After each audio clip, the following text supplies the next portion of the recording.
Hey yo prodigies, ProdCharles here, and as promised, this is the 4th edition of the Bendy and the Ink Machine Compilation series that I've been releasing recently. I know that a lot of new prodigies get lost in the theories and can't catch up, so I release these compilations to help them do that, so if you are new, please let me know in the comments. I love to welcome new prodigies, and do remember to subscribe and tap that bell for more cool and interesting horror game theories and secrets. Make sure when you tap that bell you've got the 2 lions, otherwise you won't get notifications. Prodigies, I know this video is a little bit longer than usual, so if you cannot watch this video all the way through right now, remember to tap Add To and select Watch Later to save your progress, or just do it for fun. Get ready for the theories in 3, 2, 1. Another Bendy and the Ink Machine theory? You betcha! Hey yo prodigies, ProdCharles here, and in this video I'll be sharing with you a Bendy and the Ink Machine theory. This one will explain the mystery of the creator. Let's start with what we know. We know that there are messages written in ink splattered on the walls of Joey Drew's cartoon studio. We also know that the workers at the studio have taken part in rituals to appease gods. Joey Drew is considered an authority on animation, and the one who drew, heh, Bendy. And finally, the encounter between Henry and Sammy in Chapter 2 provided evidence that Bendy may be seen as a deity or god in the studio. Got all those facts? Now let's bring it all together. Throughout the studio, many strange cryptic messages are splattered across the walls. Of all of the messages, the most striking one to date has been "The creator lied to us." It's been so controversial that even a song was made around it. But who is the creator? ProdCharles, you might say. Come on, man. The creator is obviously Joey Drew! !1! Lenny. Just chill out for a sec, Lenny. Relax. Some prodigies do believe that this message refers to Joey Drew as being the creator, and that these messages were all written by the cartoons that were brought to life by their traitor of a creator. Some even go so far as to say that Bendy wrote all of these messages. And it makes sense. We've seen what happened to Boris the Wolf, and all the pieces fit together. The 3D cartoons were being tortured by Joey Drew, and they rebelled against him. Easy. But don't forget one very important fact. In Chapter 2, we see more of these messages written on the walls, and they mimic what Sammy Lawrence says in his audio cassette recordings. This would lead us to believe that Sammy Lawrence wrote all of these messages instead, and whoa, since we have seen in other theories that Sammy may have been snooping around the upper floors to get Henry to fix the ink machine, and that he believes Bendy to be some kind of deity, not to mention that there were rituals performed at the studio to appease the gods. Maybe it's Bendy who is the real creator here. We've heard from the recordings of Wally Franks and Norman Polk that Sammy and Joey in particular are very strange characters. We also know that Sammy and Joey both have their own sanctuaries, so it's possible that Joey, like Sammy, tries to act like a prophet for Bendy. This falls in line with the other plot points we've come across so far, as Joey Drew requested each worker to donate an item to perform rituals based around the ink machine. If the workers believe or are forced to believe that Bendy is a god and that gods are agents of creation, then it makes sense that Bendy would be seen as a creator by the likes of the devout Sammy and Joey, thus explaining these cryptic messages. This may also explain the ink minions as being the creations of Bendy to do their bidding, and gives a whole new dimension to the fan songs by DA Games and Kyle Allen, of which instrumental versions were used in the Chapter 2 release of the game. Yes, I know you guys are going to point out the lyrics of those songs, so I'm acknowledging them in this theory, but remember, they were instrumentals. They were used instrumentally. That being said, Sammy's recordings seem to suggest that Bendy is some kind of mighty savior, but were these recordings made in honest praise? Or in deceptive fear? What do you think? Another Bendy and the Ink Machine theory? You betcha!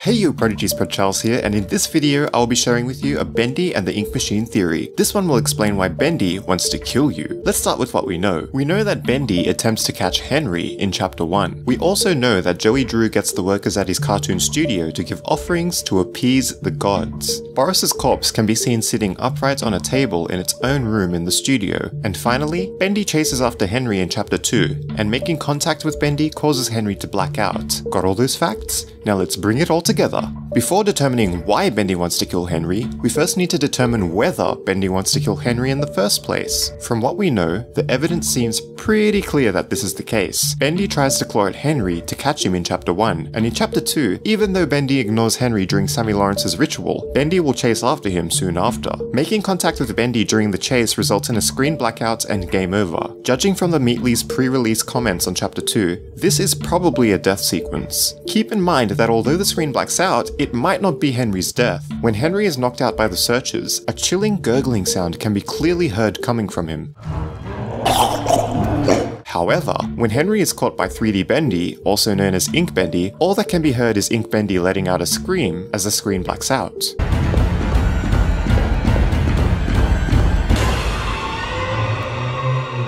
To me, this suggests that Henry probably died to the searchers, but there's a chance that Henry may have been captured by Bendy. For the sake of this video, let's assume that things aren't so complicated and go with the blackouts indicating death. So now we know that Bendy wants to kill us, but why? We know that Joey Drew wanted the workers to offer sacrifices to appease the gods, and our theories so far have suggested that these sacrifices were provided by each of the more important workers at the studio. There are two main consequences of this. 1. The workers offered these items, which transmogrified them into cartoons made by the studio that they shared the strongest connection with. These are connections such as Joey Drew becoming Bendy, Sammy becoming Boris, and Susie Campbell becoming Alice Angel. If you would like more information on this, check out my Why is Boris Alive theory. A card for this video will appear in the top right now. 2. The workers offered these items to literally appease a god or demon who assisted in materializing the cartoons of the studio in a 3D form. The demons may then possess each cartoon, leading to their vicious nature. For more information on this, check out my Is Bendy Possessed theory by clicking on the card that appears in the top right. Given that Bendy appears at the end of chapter 2 and looks to be friendly, it looks more likely that the workers were transmogrified into their 3D cartoon forms. If this is the case, then I think that Bendy may be coming after Henry to transform him into a 3D cartoon as well. Why?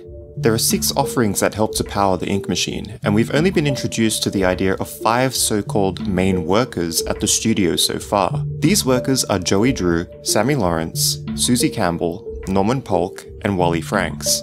So who donated the 6th item? Some may say that the 6th worker has yet to be introduced, and with at least 3 more chapters left in Bendy and the Ink Machine, that's quite possible. After all, we need more cartoon characters to make the rest of our theories make sense as well. Provided that none of the workers were feeling generous enough to give 2 items, there had to have been a 6th worker to donate an item during the events of the first ritual. Given what we've seen happening at the studio so far, it's not that unlikely that this 6th worker had either found a way to escape from the studio or had just plainly died without being transmogrified after the first ritual was performed. If the worker escaped, then this may have been Wally Franks. After all, we've seen a lot of evidence that if Joey Drew pulls Wally's final straw, he's out of there. On the other hand, if the 6th worker didn't transform successfully and plainly died as a result of the ritual, Bendy may be seeking Henry as a sacrifice to be transmogrified into a 3D cartoon. After all, who else would be more likely to make as successful a transformation as Henry, who had been so dedicated to his craft and work at the studio 30 years prior?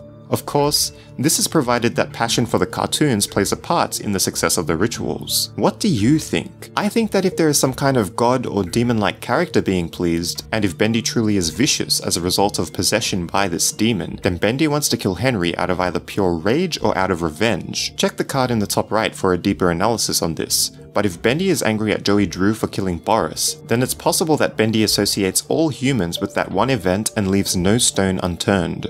Bendy is out to get everyone. Joey, Sammy, Henry, and all. Another Bendy and the Ink Machine theory? You betcha!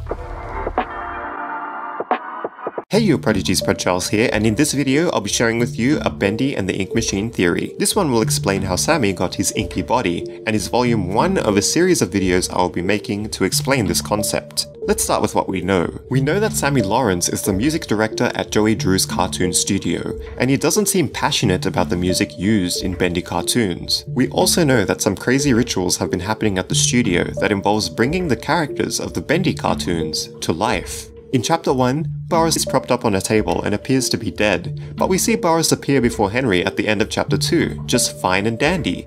And finally, Sammy is the only human-like character that we've come across so far, and he claims to be living in an inky prison of a body. Got all those facts? Now let's bring it all together. If you've been following along with my Bendy and the Ink Machine theories to date, you will recognize 2 major theories which could apply to the story that we've seen up until the end of chapter 2. 1. Joey worships some kind of entity that has the power to bring his animations to life. This entity might actually be demonic and causes the cartoons to act against their nature. 2. Similarly to the first case, Joey Drew devoutly worships an entity and is obsessed with his animations to the point that he sacrifices those who work under him to transform them into 3D cartoons. As case 2 appears to be the most widely believed, I will share explanations for why Sammy may be encased in an inky body in this case first, but look out for future videos where I go into depth and explain other cases that I've been thinking about. If Joey Drew wanted to sacrifice his workers as well as himself to bring his cartoons to life, and if he was doing so using alchemy, it would make sense that Joey would attempt to use life to get life back in return.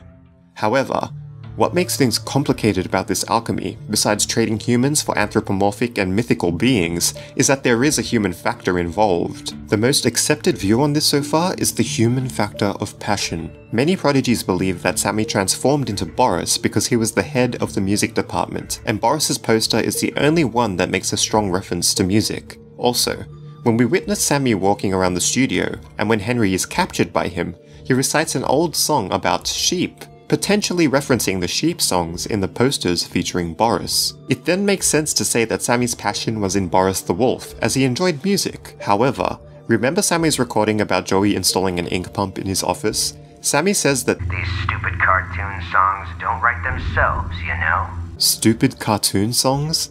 That doesn't sound very passionate at all. But why is this important? If the human element of passion is required to allow for a successful transformation, Sammy's lack of passion might have corrupted the ritual, and in turn, corrupted his transformation. What we're left with is a sorry, inky puddle of a body. What do you think? Remember to subscribe and tap that bell for more interesting horror game theories. If you enjoy horror game theories, be sure to check the description for a link to all of the theories and secrets, and prodigies, I really hope that these series help you to expand on how you think, so it can help you with how you go about your thinking in your daily lives. See ya!